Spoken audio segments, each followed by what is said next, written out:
Hello and welcome to All About Boston. I'm Seth McCoy. Joining me tonight are 3 at-large City Council candidates, so I do hope you tune in for the duration of the show. If you have a question for any of the candidates, you can call us here at 617-708-3290. I also want to remind you, if you're on Facebook, you can look for the All About Boston Facebook page. We also link every show to our YouTube channel, which is All About Boston. So if you miss a show or you want to see somebody again, you can definitely tune in online. My first guest tonight is Annissa George. She's a Dorchester resident, and as I mentioned earlier, she is one of the candidates for at-large. Annissa, welcome to the program. Thank you so much. I'm excited to be here. Good. So why are you running for at-large? Well, I'm running for a number of different reasons. One, if anyone was to ever get into politics, this was the year to do it with all the change happening downtown. And it's something that's been very interesting and attractive to me for a number of years. And so this year was just the year to jump in. There's very few women. I'm very lucky to be in a group of some great women, but there's only a few of us. And I looked at the race and decided, this is the year that a mother should run, that a small business owner should run, and a Boston public school teacher should run. Absolutely. So I want to touch on that because you are a Boston school teacher. I am. You have your own business. I do. And you're a mother of 4. Yes. How do you juggle it all? I don't do it alone. That's how I do it. I've got a great support system. My business is the Stitch House in Dorchester, and I've got an incredible staff, and I've built a really great and successful business, and my staff is fantastic. Well, the kids, my husband's wonderful. I've got a young immediate family. My mom's very young and very helpful. My sisters are young and very helpful, and my extended in-laws. Everyone's great, and everyone's very happy to pitch in. So how do all of those roles that you play lead you to the point where you think you could be an effective city councilor? Sure. Well, number one, my role as a teacher. I teach at East Boston High School, and we've spent so much time as a city talking about the schools over the last year or two. And I think that it's time for a teacher to be at sort of the big kids table and participating in the conversation in a very active way. And I've been a teacher at East Boston High for the last 12 years. I was there in a different capacity before that, and I feel like I know high schools. Although I've spent my career there, I know high schools. And we don't spend a lot of time talking about high school education and what can happen in Boston, and I feel that I could bring that to the table. As a small business owner, I know what happens in business districts in our neighborhoods and how they can really help an area thrive or fail, as sometimes the case is. And in my area, my business is in addition to a thriving small little business district. And I think that those experiences are important. Yeah. Some people over the years have talked about how difficult it is to open a business in the city of Boston. A lot of times they're talking about restaurants, but did you find it was difficult opening your business? Well, the difficulty for me was opening a yarn shop and a sewing store in Dorchester, because it's sort of a unique business. There are other yarn shops in the city, one exactly.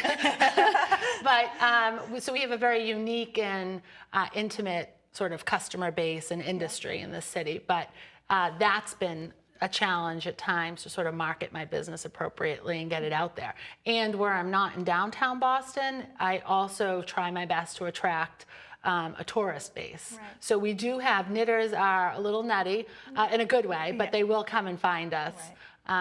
So that's been the biggest challenge for me. The other challenge has been dealing with some of the small crime that happens in our neighborhood and where my business is in Dorchester. Right, and I wanted to touch on that because a lot of people might look at you and think, well, she's a young mom, she's a public school teacher, but really your biggest issue is public safety. Yes, absolutely. So why? All right. So, I mean, obviously the big issue. The why is important to me because I think that if we don't have safety across all spectrums, we really don't have a thriving and livable city. Right. And my experiences come from personal experiences. About 9.5 years ago, my house was broken into, and I came home and found the man in my house. Oh. Yeah, so it was a pretty intense situation. I was a little bit younger then and happened to be wearing sneakers, so I did chase him. And with the help of some great neighbors, we caught him, and he was arrested and did time. Yeah. But he's back out on the street again, and he's a habitual offender. He has been. He has a very long track record. He committed additional crimes after my crime, and continues to commit crimes today, and is a pretty active criminal in our neighborhood. And it's the police find it very challenging to keep him in jail, really. Right. I mean, he's a habitual offender. Right. And that's a challenge that they face. That's a challenge that the court systems face. And it's a struggle for me as a Boston resident, as a Dorchester resident, to deal with that. But for me, Dorchester's my home. It's where I'm born and raised. My husband born and raised. Our roots are deep. And if our roots weren't this deep, we would pack up and go like a lot of families do. Right. And that's also one thing that people talk about with the schools, is that if they weren't so entrenched here in the city, they would pack up and leave. So Right. what are some of the things that you, as a city councilor, think that you can bring to the table to either change how public safety policies are implemented or how school policy is implemented? Well, on the public safety piece, I think community policing is a big deal. And working with residents, but also working with business owners on helping their neighborhoods be more secure, their business neighborhoods be more secure. Unfortunately, my shop windows, I've got beautiful glass windows. I don't believe in grates, and my windows have been shot out, and there's not much I can do about it directly as a business owner or as a neighbor, but I'm a responsible business owner, so I change the glass at my expense. And a lot of business owners, if they had more support from the city, could turn around sort of that boarded up window much quicker. From a school perspective, I think high schools have just sort of been left out of the conversation for the most part. And I think that families are maybe seeing some relief with the changes in the school system coming, and I say some relief from the school system, from the changes happening, but no one's really talking about what's happening in the high schools. So we maybe get our kids into the the sixth grade or the eighth grade, but then what? Right, and I've heard horror stories about what goes on in high school, so you could probably speak better than me. Yeah, I mean, I could, but there's certainly more good happening in the high schools than bad. Right. Or I wouldn't be there, my colleagues wouldn't be there, our children wouldn't be there, and parents wouldn't send their kids. But we just really need we need a lot more help as teachers in the schools to provide some of that wraparound services, those other things that our kids need, so that teachers can go in the classroom and teach. And it's so easy to blame all of the problems in the schools on teachers, but it's really a community effort to help our kids be successful in school. Absolutely, it's not just one thing. I mean, that's the same thing with crime as well. You can't just blame a certain area or a certain segment of the population. You have to look at the whole picture and figure out how we can solve the problems. You absolutely moving do. forward. That's absolutely right. And because if you pick it up in one area, it's just going to bubble up in another, and vice versa. We've got to conquer it sort of as a whole. And it's a daunting task, and it's a task that I hope to be a part of in solving. Yeah. One of the most important things a city councilor does is constituent services. Also voting on the budget. So for constituent services, is there anything, I mean, the mayor has been really good at establishing the 4,500 number so people can call up and voice their concerns and complaints. But then there are also city councilors who have to deal with all these different issues from around the city, especially if you're an at-large councilor. Exactly. So while you've been campaigning, have you heard, have people talk to you about certain issues that they really want you, if you're elected to the city council, to work on? Well, one of the issues I think that's important to me that's resonated with people is this high school conversation, because no one really is talking about it. So I think I certainly, from a campaign strategy, have capitalized on that. It's important to me, and it's important to a lot of other people, regardless of whether or not they have children in the system, because we know that the schools affect a lot of different things. School and education affects crime. It affects quality of life for the general public. It affects sort of the longevity of the city and the success of the city. And our students are our workforce for the future. And if they're not prepared for it, we're going to have some big problems as a city. And good schools also equal good property values. And that's something that's important to a lot of people. It's important to me as of tomorrow at 2 o'clock, knock on wood. You buying a house? Buying a condo Yay, tomorrow, very knock good, on wood. So, good. yes. Welcome to the land of home ownership. Yes, thank you. Hopefully it won't be the land that I want to escape from. There you go. Good, But good. I think we might have a call. My earpiece. Do we have a call, David? Okay, so we do have a call. And caller, what's your name and what's your question? Caller, are you there? Hello? Hi, do you have a question?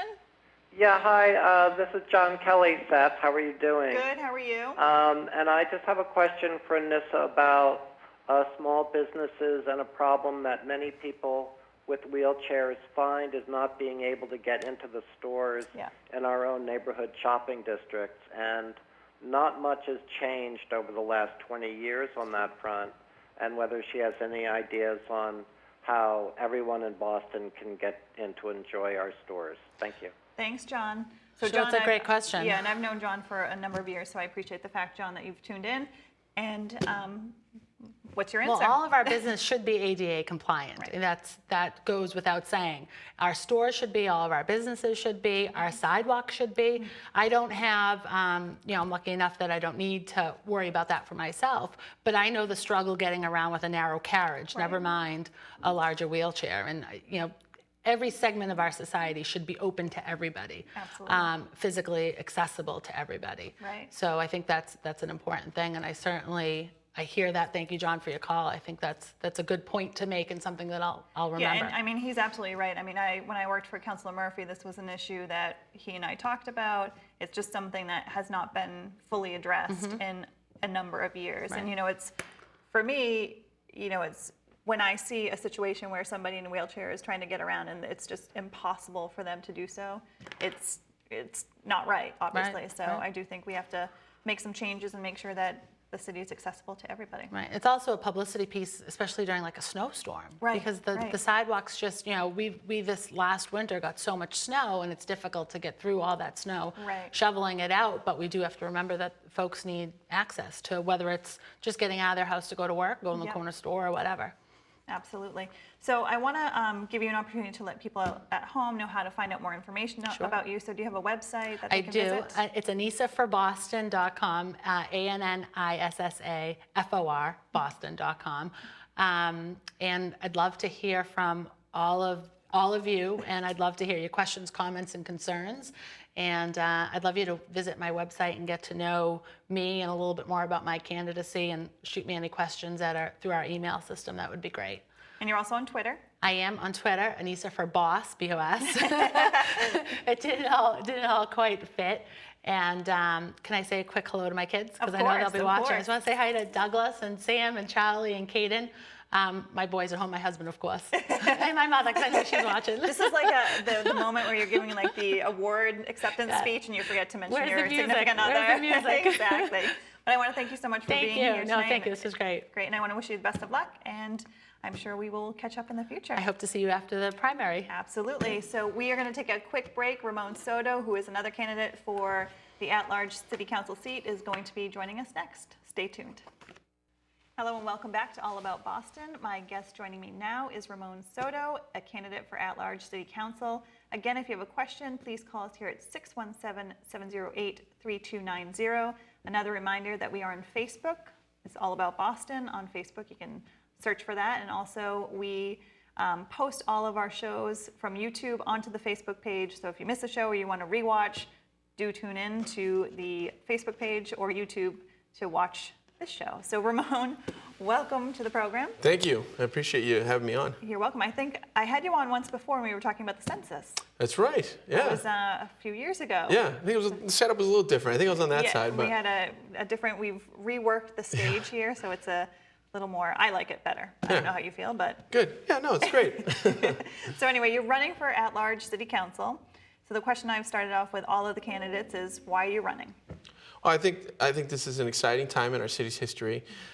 We're going to have, the first time in 20 years, a brand new mayor, which brings with it a lot of changes. And not to mention, the city council is going to basically be new. There's a potential for at least 5 new city councilors. So it's going to be a whole new city government for Boston. And I looked at, I think I had a very thoughtful process in making the decision. And I reached out to a lot of people. And at the end of the day, it was really about looking at the scope of my experience, what I think I am capable of doing as far as being an advocate for everyone in the city. And it just became one of those things where I didn't want to look at myself 2 years from now and say, why I didn't, should've. woulda, coulda, shoulda, Right. when I feel very passionately the way that I feel about the issues that are out there, especially around education and public safety and housing, and the fact that I have a lot of experience working on those issues, and not just that, but also getting things done. Right. And so I just said, now's the time. Well, let's talk a little bit about your experience. You've worked for the mayor, and is that, obviously that's part of how you came to have your experience in moving forward and why you think you're qualified to be a city councilor. So let's talk a little bit about what you've done in the past and how that links into Sure. how you would Yeah. work as a No, city absolutely. councilor. And that's when I'm out there every day.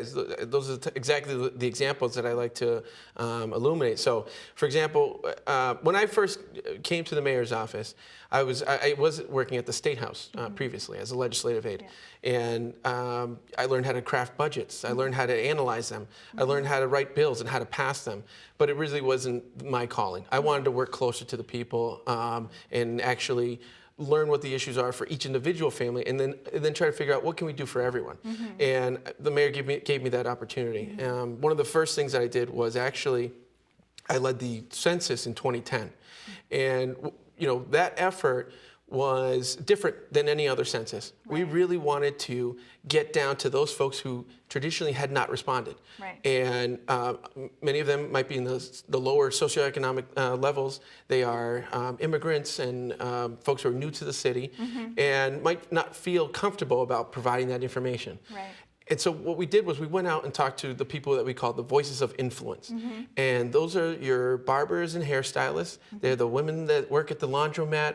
They're the folks who hang out on the corner. Yep. And we went out to them and said, hey, the census is really important. Right. It's not just a piece of paper to mail in. It actually translates into money for our community, for our early ed programs, for a whole host of things. And we were able to convey that message and communicate it directly to those folks. And because of that effort, we ended up with the highest population in over 30 years. So that was one big achievement and a big piece of the experience that I think translates into the work that a city councilor has to do, especially an at-large councilor, is communicating a vision, setting the agenda, and then following through. Most recently, I've worked on the what's called the Circle of Promise Initiative. And I've been doing that. I've been coordinating that for the last 3 years. And I should say that for the last 2 months, I'm actually on an unpaid leave of absence from the job so that I could focus on the campaign full time. But before I left, and for the last 3 years, I coordinated this program which strives to align resources around our turnaround schools. And the resources could be anything. But a lot of it is what's based right around the school. And one example I like to mention is at the Orchard Garden School, we had a number of kids who were showing up not prepared. They didn't have winter coats. They didn't have boots. And the principal said, hey, can you help us out? Right. So we said, sure. And what we do is we looked right around the school. What exists right around the school? And there's a Goodwill right across the street, right, on Melnia. Yep. And we went over and asked them, hey, do you have any coats that you can help out with the school right here? Yeah. Absolutely. Just tell us what sizes you need. Right. And what the Circle of Promise does is we help them have that conversation. Yeah. They weren't talking before. Right. And now because of that simple collaboration, there's a partnership there, there's a trust. Right. And I think as a city councilor, you have to be able to bridge those gaps, communicate again what the need is, and then build those bridges. Absolutely. And a lot of it is constituent services, which is what That's the bread and essentially- butter of the job, right? Exactly. And half of it is showing up, the other half is following up. And Yeah. I'm very good at both. Absolutely. So you mentioned public safety. What are some of the issues that you would want to address as a city councilor? Well, I mean, we have to stop the violence among our youth. One of the things that I worked on in the Circle of Promise, we were one of 6 cities that was chosen by the National Forum on Youth Violence Prevention to essentially look at models and try to figure out how do we stop the violence. And the Circle really serves as a preventative piece to that. Because if we can help kids be more prepared for school, and show up to school. Absenteeism is a big part of that, but be prepared to learn. Then we will have less of those issues down the road where kids are not tuning in to school. They don't care. They don't feel like anyone cares about them. The other issue is we need to know where the guns are coming from. I think that is really, it would dramatically reduce the amount of the gunshots, which this year is It's- through the roof. right, it's And so ridiculous. we need to find out where the guns are coming from and stop them from coming to our city. But we don't, how do we determine where the guns are coming from? Well, there's some broken systems right now, federally and with the state actually has some very good laws, but the federal there's issues with background checks and the lack of background checks. So you can have any number of straw purchasers who maybe they have a clean record, they haven't been to jail, and many times are young women. Because they're getting put in the role by a boyfriend or by somebody who has influence over them. They don't have a criminal record. Right. So they can go, then they go to either Craigslist or anywhere or up to New Hampshire, and they buy guns for market. We should actually make, and I know that, as a city councilor, you don't necessarily do this type of thing, but I'm just speaking. Hopefully now. as a city councilor. Right, exactly. Yeah. But we should almost make it, if you're purchasing a gun, and then if you're going to resell it, and I don't know if this would take away from the illegal sale of guns, but you should almost have a title with your gun so that when you transfer ownership, you have to identify who's buying it, and then it goes into a registry, for example, of course. So there's been efforts for a national registry, and you know who the enemies of that thought are, and they have a lot of money and a lot of influence. Yeah. And so I think that would be great. Right. But we can start with some very small measures, which is, for example, these large gun wholesalers. They only have to be inspected. Technically, they only have to be inspected once a year, and even then, it's not like a wholesale inspection, right? And they found that a lot of these wholesale dealers they're the cause of the trouble, because they can sell 300 guns at a time to a guy with a shady past, but maybe he isn't red flagged in any system. Right. But those guns end up in our city, and it's unacceptable. It's absolutely unacceptable. I want to switch gears a little bit. We had a caller, somebody I've known for a long time, John Kelly, called in. He is handicapped. He's in a wheelchair. His issue, of course, is the fact that in a lot of city streets, businesses, he's unable to get around or go into stores because they're not accessible.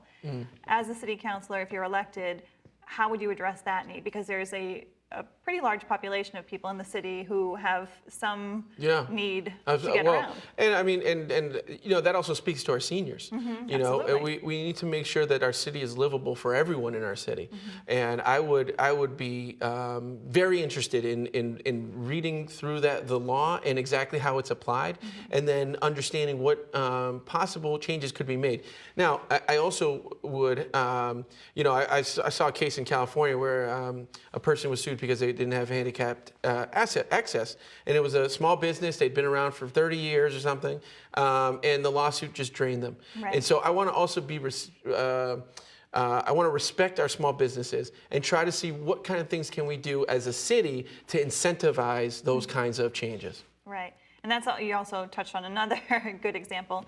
There's been a lot of discussion about businesses, especially small businesses, trying to get, the restaurant open, their store open, and how there's a need to streamline that process, because right now, frankly, I worked in the city, you know that, it's all over the place. And there are some people who go in and they think they have everything that they need, and then lo and behold, an inspector shows up at their restaurant and they're missing a few things when they thought that they had everything because somebody at the city didn't tell them, oh, and you also need this thing. Right. So how would you work to address that? Well, unfortunately, we get stuck in silos, right? So departments have, especially like an ISD or others. I don't want to point them out in particular, but they have a number of regulations that they have to keep to, and oftentimes they don't always translate to what the other departments have to do. Right. So we really have to, with a laser focus, look at all of those different components, and then talk about how do we streamline it. I mean, because there's lots of great ideas out there, but until we actually dig through all of these regulations and understand why that is, because I bet you we could knock half of them out because they're archaic. Right. They're from 20 years ago when the economy wasn't, even close to where it is today. Exactly. And so if we could modernize where we draw the line for certain businesses or whatever, but until we actually take an honest look at it, we're not going to do anything that's going to be actually helpful for our small business owners. Frankly, what they should probably do is look to do what I know Patty Papa and that whole crew do when they're talking about events, and sit down around the table. Exactly. Everybody's at the table. They go through the files. They say, this is what's coming. This is what's needed. And then everybody's on the same page, and they can report back to the business owner, or even have the business owners in, and then it's all fine. And now here's a great example following that was after the marathon bombing, we had, the city had a small business attaché that was in the Heinz Convention Center that was specifically going to work with those businesses to try to help them through the process. Right. Why can't we do that in every neighborhood? Absolutely. Where can people find out more information about you? Do you have a website? I do. It's Ramon, R-A-M-O-N, 4, Boston.com. And I'm also on Facebook and Twitter with the same handle. Absolutely. So we're going to wrap up now because I have another guest coming on, but it's been a pleasure having you here. And thanks for having me. I appreciate it. Hopefully we'll see you after September. So all right. Best of luck to you. Great. Thanks so much. We're going to take a quick break, and then we will have Althea Garrision in the chair right here, so stay tuned. And welcome back. You are watching All About Boston. We've had a number of, or two other guests tonight for the at-large council seat. We had Annissa George and Ramon Soto. Joining me now is Althea Garrision. I want to remind you, if you're at home, you can tune in to the show on Facebook or direct on the YouTube channel. Just go to Facebook, All About Boston, or YouTube and look for All About Boston here on BNN. Althea, I want to welcome you back to the program. I've talked to you several times over the years, so it's always a pleasure to have you on the show. Oh, thank you. So you're running for at-large city council, and I've started this question with every city council candidate. Why are you running? I believe that I am the most qualified candidate that's running for the job. I am already doing the job as a city council when I fight for buses and services, constituent services. So I'm running because I believe that I'm already doing the job. I just need to get into position and get the power that goes with the job. Absolutely. So you've run before, and you know, one of the things that I always think about when I'm having people on is what their different histories have been. And as I mentioned, you've run before, and I have to ask you, do you ever get tired of it? Because I used to work for an elected official, and it's tiring being on a campaign as a staff person. I can't imagine what it's like for somebody who is a candidate. Oh, I never get tired. No. I have all kinds of energy. So I enjoy it. Let me put it like that. I enjoy well, it. because you meet so many different people Yes. all across the city, so it's nice to kind of get out there. So if you're elected, what are some of the first things you want to work on? There's several things. Public safety. I would like to bring walk and beat policemen back into the community to help stop some of the crime among the teenagers. Yeah, we've had an uptick in crime, especially this past summer. So what are some of the ways that you would work as a city councilor to address the violence that we're experiencing already? Well, first we have to get cops back on the streets. The cops don't do foot patrols like they used to. Right. So that would be the first thing. The second thing would be to make sure they have the resources in order to address the problem. Absolutely. There's a lot of money that needs to come into the city in order to have the community policing aspect. Yes. And also, I think, and I don't want to speak for you, but a part of that equation is also talking to the kids and figuring out what is causing them to be violent, or maybe they're not violent yet, but they're on that path. So do you think it's a role of a city councilor to kind of help in that sort of way? I mean, it's a little different in the sense of, you know, you can't really go into people's home. I guess you could, but in what ways would you work to kind of... Well, I walk, I'm in the community all the time, and I walk and I talk to the kids, and they love me. The young kids really, really likes me. Yeah. Also, I think there's a lot of cops downtown working on construction sites. Those cops should be in Dorchester, Roxbury, Mattapan, East Boston, Charlestown, and South Boston. They work details. As you know, they get paid extra money and everything when they should be in the neighborhood. So you're not for paid details? Not when it comes to my community, no. So one of the other issues, of course, is education. We have a public school system that is, for lack of a better term, failing. How would you work as a city councilor to try to correct what's happening in the schools?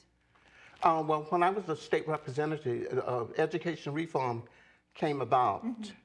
I support lifting the caps on charter schools to give people alternatives rather than to be stuck in an underperforming school. Do you think we'll run into the problem if we lift the cap on charter schools, that we'll have, you know, a lot of the parents will flee the public school, and then we'll sort of have an influx of people wanting to enter charter and then not enough people in the public school? Well, they probably would do that. I think they would. That would hopefully improve public education in the public schools if they did do that. Right, absolutely. One of the other things that the city council does, which is very important, is vote on the budget. So for a number of years, it's sort of been this, you know, same routine where, you know, a couple of city councilors might vote against it, but overall the budget is passed. What do you think that you would bring to the table that would make that process a little bit different? Well, first, I really want to give homeowners a property tax cut. I appreciate that. It's almost like a rubber stamp. You know, they just rubber stamp everything. Right. And I definitely wouldn't be rubber stamping any legislation. And if I get elected, I will go on. If I didn't get what I want, I would take my case to the community, collect signatures, and put pressure on the mayor and the city council to do the right thing. Absolutely. We're going to have obviously a brand new mayor Yes. after a great many years, and also really a new city council. Yes. So for you, who's been in the city for a number of years, you've obviously lived here with Mayor Menino as the mayor, with the different city councilors that are currently on the council. What's that like for you to sit back and realize that, you know, the city is going to be pretty different potentially starting next year? I think it's about time that things change. Well, we need real reforms. And you have a lot of young people running for city council and running for mayor. Yeah. And there is going to be change whether people like it or not. That's very true. Hopefully they'll like it though. It won't be a bad thing Yes. for some people. So what are some of the things that if you're elected, you'll start working on as a city councilor? Well, like I said, education reform, Yep. participate more, like visiting schools, making sure they have books for the kids, toilet paper for the kids. Yeah. Another issue that I would like to work on is, like I said, making sure cops is doing community policing, Yep. not riding around in cars, not guarding construction sites, Right. but in the community doing real community policing. We had a caller earlier when Annissa was on, and it's a gentleman by the name of John Kelly. He's from the Fenway area, and he's in a wheelchair. And so his question to her was, how would she work to make the city more livable for people who are in wheelchairs? So if you're elected, how would you help the community, especially the community who happen to be disabled, get around the city? They have a lot of laws already on the books. Most of the city councils don't do their job. They just they don't. But I myself, I would go out and make sure that they are doing their job. Yeah, and because I mean, there are laws on the books, but there are also, you know, there are definitely certain neighborhoods that have That don't- brick yes. sidewalks that. I believe the South End was one of those. South I End remember has that. brick Yeah. sidewalks. Beacon Hill has brick Yes. sidewalks. Parts of Fenway have brick sidewalks. There are a lot of brick sidewalks Yeah. in the city, and you know, I don't think a lot of people pay attention to that if you're able-bodied, because we can get Yes. around, Yes. and it's not something that comes to mind unless you happen to see somebody or know somebody who's having difficulty navigating the city streets. So that's, you know, obviously that's an issue that needs to be worked on. Another issue that people have been talking about lately in the news is affordable housing. That's another major issue here in the city of Boston.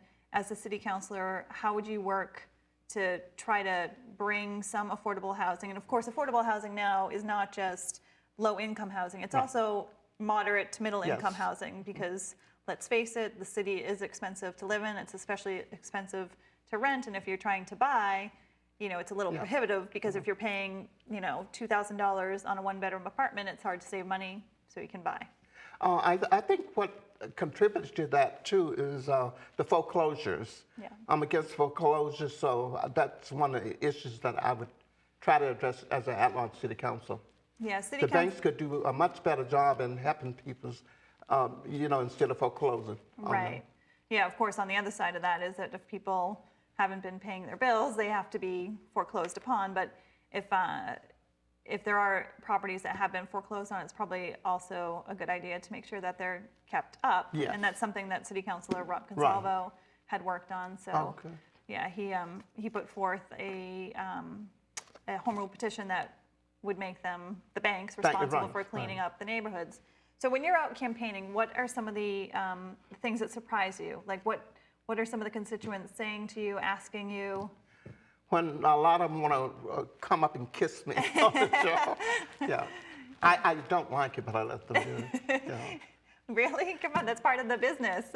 Got to shake a lot of hands, take a Yeah, lot well, of that I don't mind, photos. but a lot of them like to kiss. and, Yeah. Yeah. I But know. I don't mind it. Yeah, I don't mind exactly. it. And obviously, you're doing a lot of parades. Yes. Oh, no, I'm doing door to door. Oh. Yeah.